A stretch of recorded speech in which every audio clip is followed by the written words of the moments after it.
Jesus Christ occupies a central role in Orthodox Christian theology, fulfilling the Messianic prophecies detailed in the Hebrew Scriptures. These prophecies not only foretold the coming of the Messiah, but also outlined the circumstances of his birth, life, death, and resurrection. Orthodox Christians hold that Jesus of Nazareth fulfilled these prophecies, validating his identity as the Messiah and the Son of God. In contrast, Jewish interpretations of these prophecies, particularly those from the 1st century, provide diverse perspectives on the anticipated Messiah. We will explore the fulfillment of Messianic prophecies from the Orthodox Christian perspective while examining Jewish interpretations found in the Targums, Midrashim, and rabbinical writings of the time. Additionally, we will observe the prophecies of the Olivet Discourse, focusing on the fulfillment that occurred with the destruction of Jerusalem in 70 AD, as recorded by the historian Josephus and predicted by Jesus. This proves definitively, along with the prophecies written in Daniel, that the Messiah would arrive in the time that Jesus did. Last, we will cover the apologetic analysis of these fulfillments. Understanding the Targums. And what are the Targums? The Targums are Aramaic translations and interpretations of the Hebrew Bible. Originating during the time when Aramaic became the common spoken language among Jews, the Targums served to make the scriptures accessible to those who were no longer fluent in Hebrew due to various dispersions in Jewish history. Aramaic became more prevalent in the liturgy in the synagogue as well.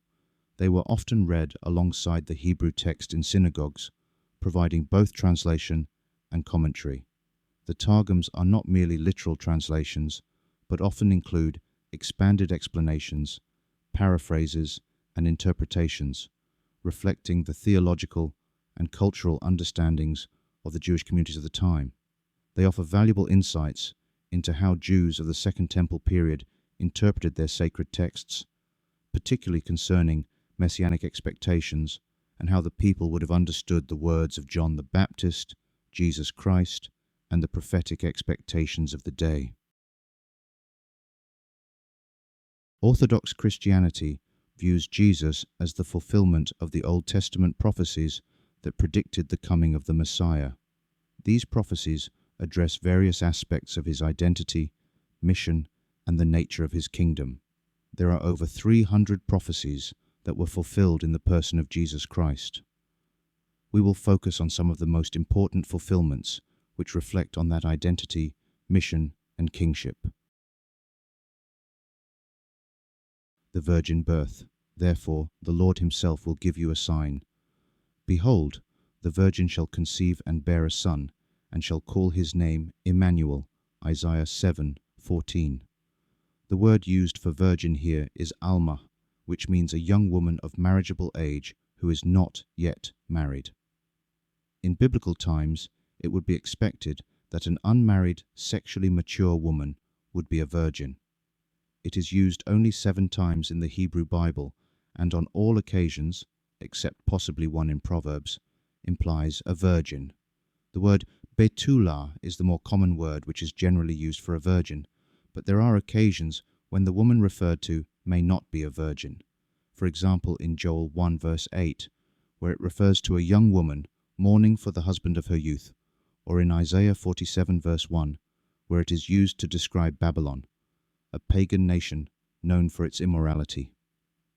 Interestingly, when the Hebrew Bible was translated into Greek in the Septuagint, about 150 years before Jesus Christ, the word Alma in Isaiah 7 verse 14 was translated by the Greek word Parthenos, which only means virgin.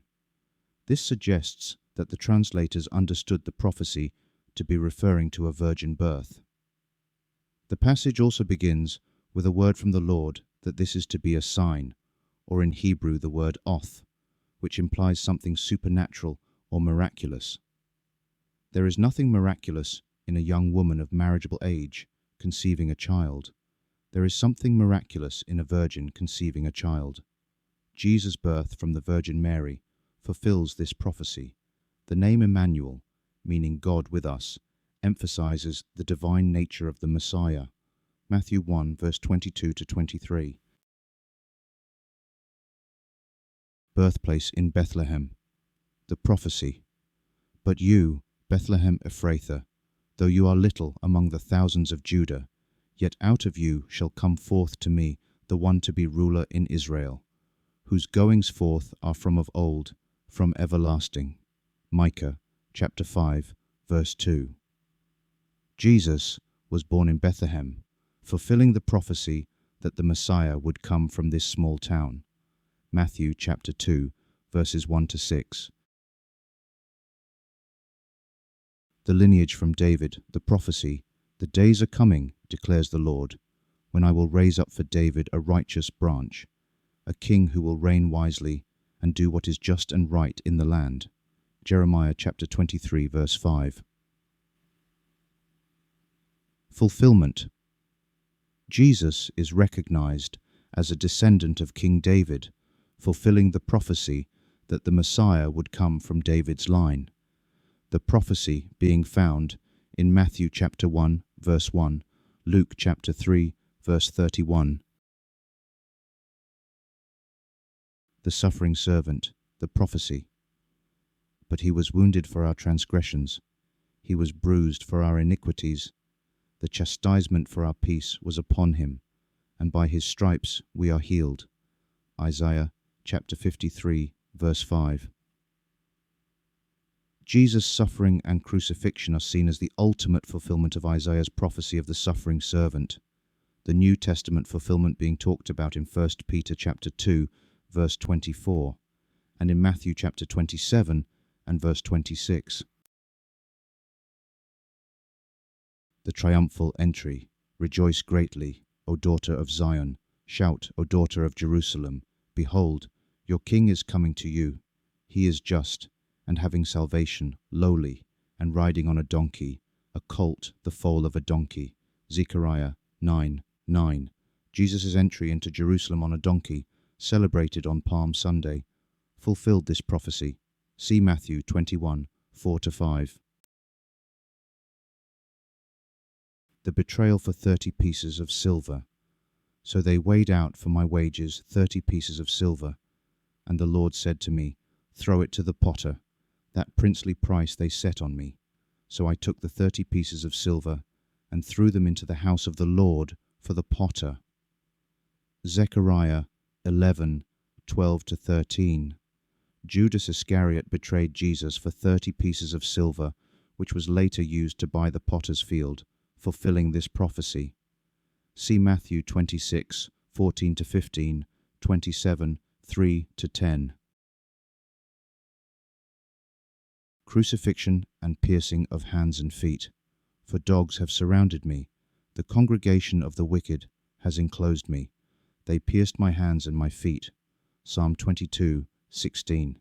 Jesus' crucifixion, where his hands and feet were pierced, is seen as a fulfillment of this prophecy in John 19:18, 20:25-27. The resurrection. The prophecy.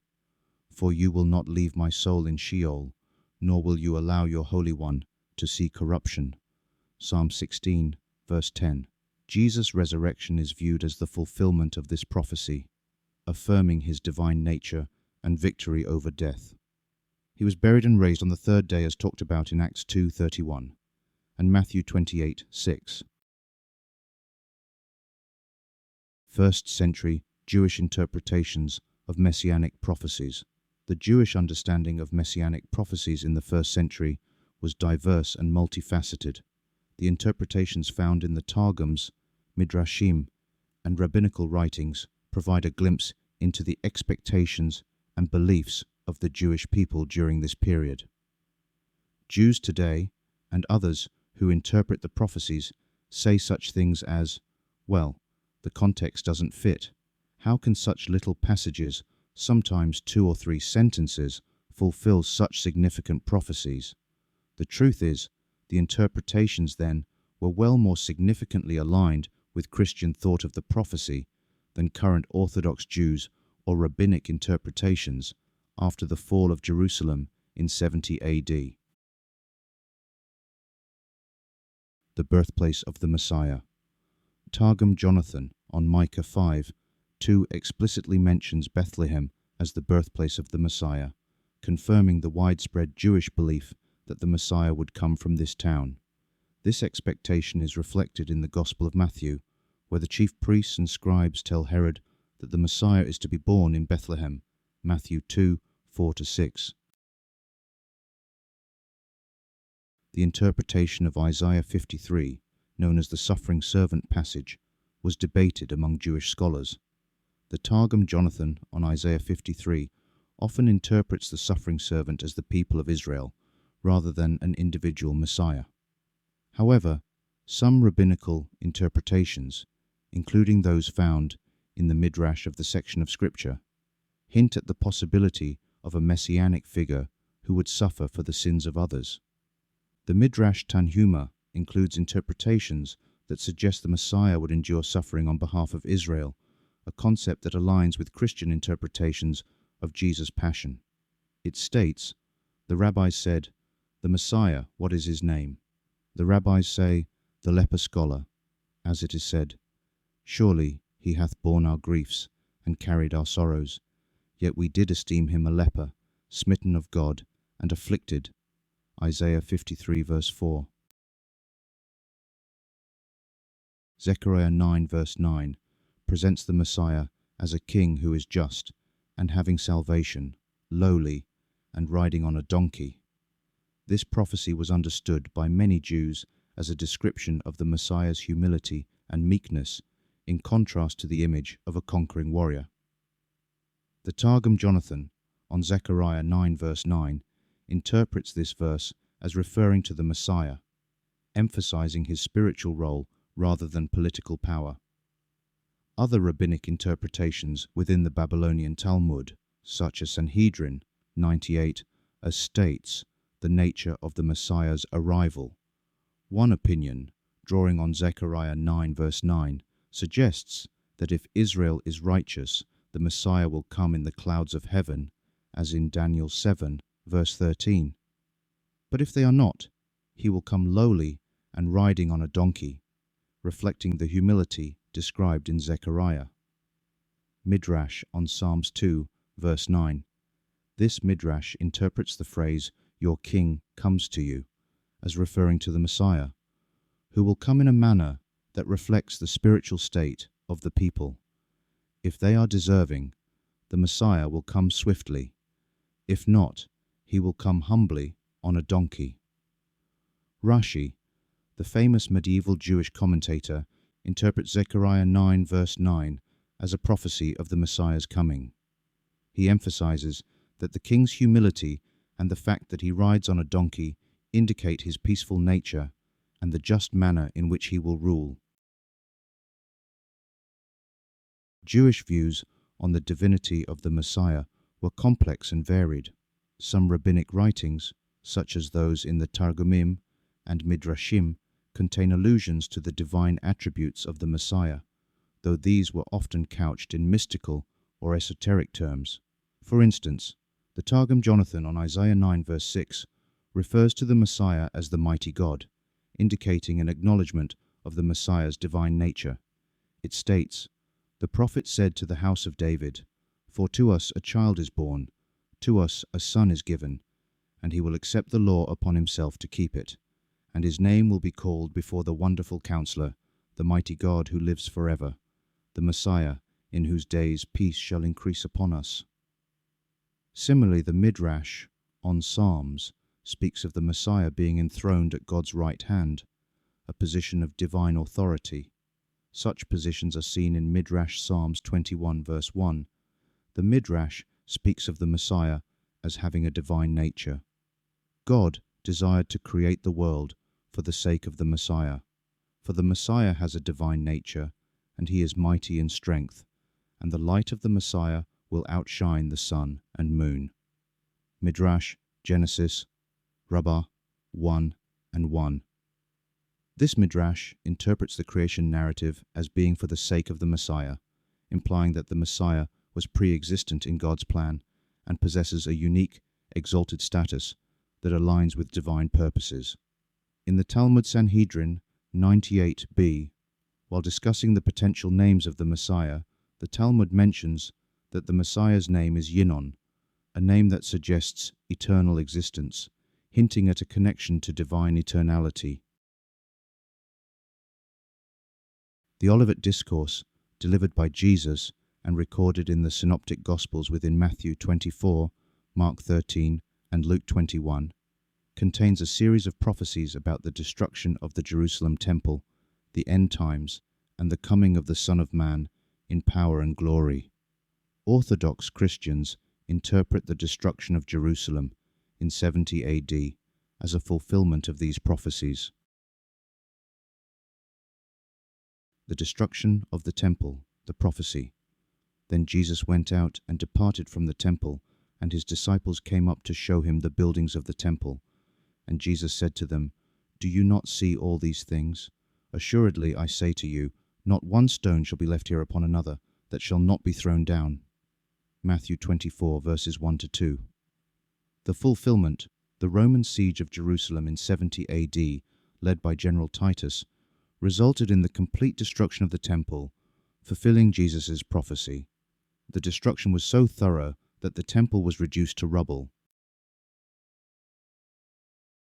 For then there will be great tribulation, such as has not been since the beginning of the world until this time, no, nor ever shall be.